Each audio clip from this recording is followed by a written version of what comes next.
Komt er net op del als de mensen niks jouwen, dat de krant dan hoe 2 maanden net meer verschijnt. Een hert op een rede voorzijde van mannenkrant De Westereender.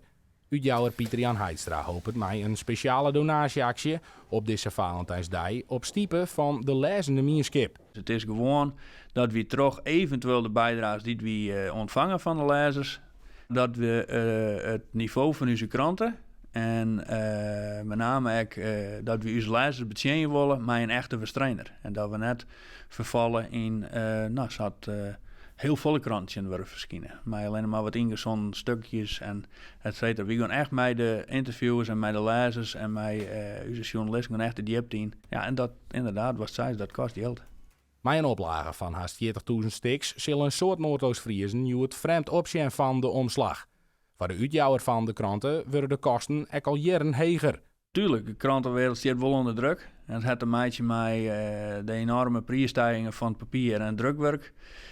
Daarbij, ja, alles wat duurder. Dus ja, je moet op een gegeven moment wel wat mee. En toen hebben we vorig jaar zijn in januari, we gaan eens een keer een prijsverhoging naar onze adverteerders berekenen. Dat wie voor het eerst in een jaar of zo. En nu wordt dus de help van de lezers op Valentijnsdag inschakelen.